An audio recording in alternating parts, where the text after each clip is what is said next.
Life under the sea.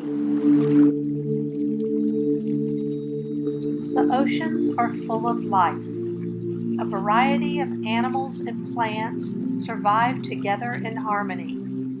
A person who studies ocean life is called a marine biologist. Today, you will be both a marine biologist and an artist as you document the sea life in their marine habitat.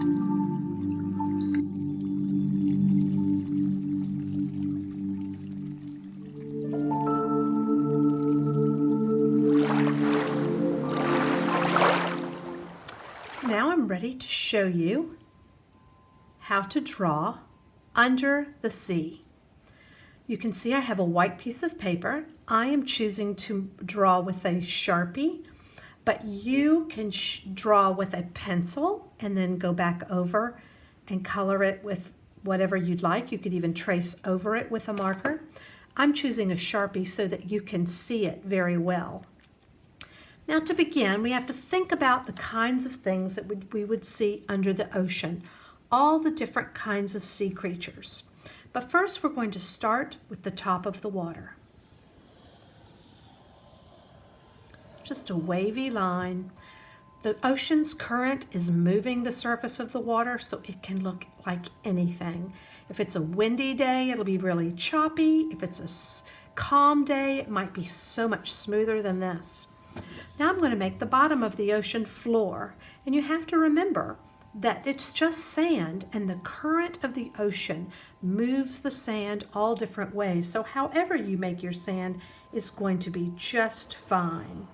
Now I am leaving a little bit of room at the bottom because I'm going to show you how to draw some shells. So the first thing I'm going to do is focus on drawing in the foreground. So the foreground is what is up front, foreground. So I'll be drawing the things down here that are closest to us. So I'm going to show you a couple of things to how to draw. This is super easy. I'm going to try and use shapes and things that you already know. So first I'm going to show you how to make a sand dollar by making a circle with 5 little lines. You can make a starfish. Look at this one. Whew, not bad. You can even make a starfish with 6 legs.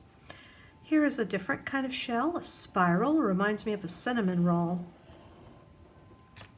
Here's another one. Looks like the letter C on its back, 2 diagonal lines, and then the letter M. Okay, so I'm going to draw some of those.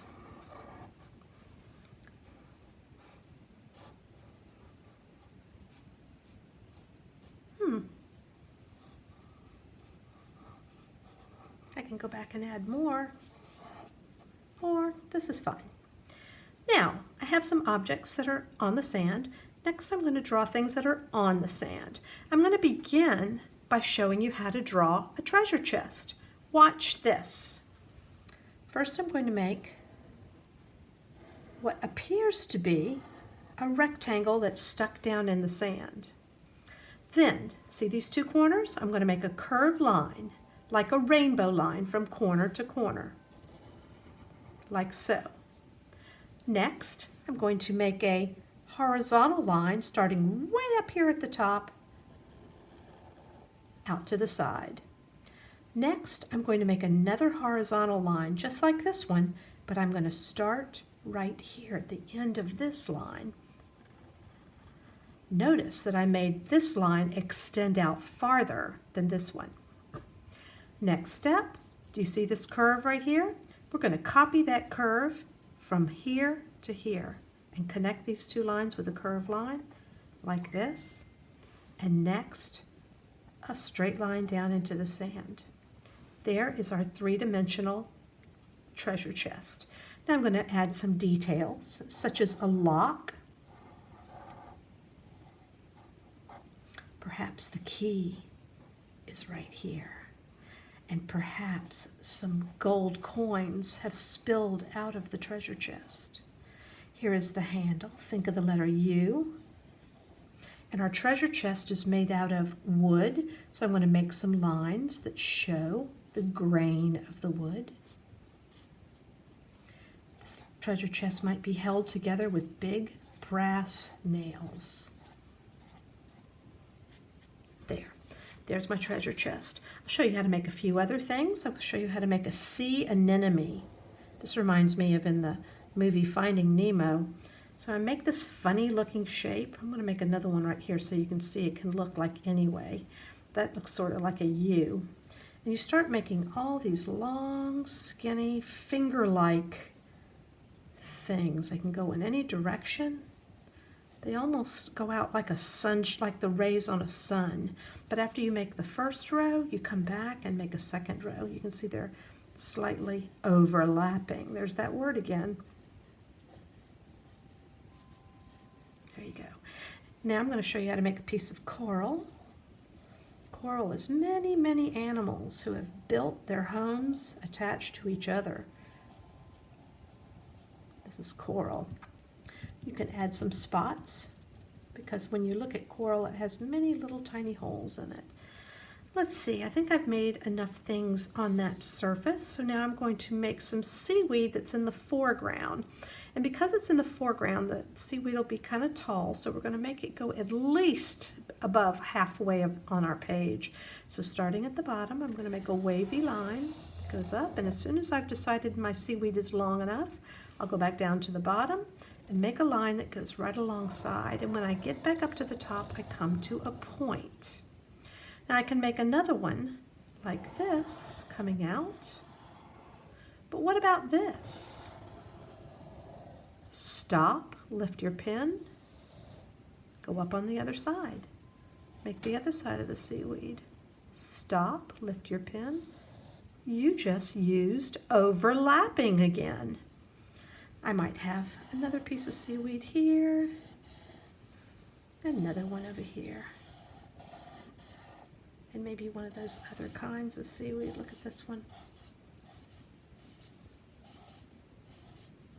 These look like ovals, they're kind of diagonal. Okay, so I'm done with those items. So this sand is so close, but I think the sand is going to go a long way, so I'm going to make another layer of sand. Watch this. I'm going to stop at the seaweed, lift my pen, stop, lift, lift. When I get over to the treasure chest, I go on the other side of the treasure chest. Stop. Everywhere you can see between the seaweed, I make a line. Now, what I've just done, it's made another hill of sand back there, and now my picture is really beginning to look deep. It means it has a lot of depth, and that makes your picture look very advanced. So now I'm going to show you how to draw some different creatures. So let's start with some simple ones, such as a jellyfish, the letter U, upside down. Usually the jellyfish swim in schools. That means more than one. Now I'm going to show you how to make a crab. Watch this. This looks like a bean, a kidney bean. So I'll make it sort of looks like a part of a square or an upside down U, but it's kind of squarish right there, isn't it? Now, you know parentheses, parentheses, and then the letter V. This is his pincher. Here we go again. Parentheses, the letter V. Here are his eyes, and here are his legs. His legs are made with tiny ovals that are all connected. And notice they're curving backward. Next, I'm going to show you how to make a lobster, which is very similar to the crab. I'm going to make a square with very rounded corners. Here's some overlapping. Notice it's slightly curving. And now I'm going to make a W for the tail. Look at that. And for his head, I'm going to make an uppercase M, a lowercase m. See? It's like the M is pointed there, but rounded here. Here are his eyes. Now I'm going to make the pinchers very much like the crab. parentheses. This is an upside down V now. And here's a little overlapping. And I don't know if you've seen lobsters, maybe if you've gone to Red Lobster and you've seen in the tanks, they often have the lobsters swimming around. They have these long feelers. And of course, his legs. And you really don't have to make them how many legs they really have because they're sort of behind each other. Next, I'm going to show you how to make a turtle. Maybe I'll make the turtle way up here. An oval or a circle. There's those parentheses again, letter V. That's just like the pinchers on the crab. And this is a turtle that is swimming, so he has flippers. And to make his design on the back, I'm making it, it looks sort of like a donut with kind of squiggly, circular looking shapes. All right. Next, I'm going to show you how to make a dolphin. To make a dolphin, I want you to think of a yellow squash that you might see at the grocery store. Does that look like a squash? And now watch. The tail, his bottle nose, his eye, his fin. Remember, it's kind of rounded. There is my dolphin. To make a shark, I'll make him way up here. Curved line. Now I think I'm going to make him going towards the turtle. So watch this. I'm going to go back to where the tail is and make another curved line, except I'm going to stop before I get to the front near that curved line. I'm going to leave that open underneath there. And then I'm going to think of the letter V and give him some nice sharp teeth. Some gills. His tail. Now you might say, well, gosh, that dolphin is so much bigger than the shark, but remember, the shark could be far away because items that are up close are larger and items that are farther away look smaller. So we might make a eel, just like a snake. Pointed tail, except for they have a long fin down their backs. See, I didn't draw any fish, so I think I'll make a fish that's hiding behind the seaweed. There's that overlapping again. You can make as many fish as you want. I also want to remind you that fish swim in schools. So I'm making a whole bunch of little ovals right here. This shows the fish swimming in schools.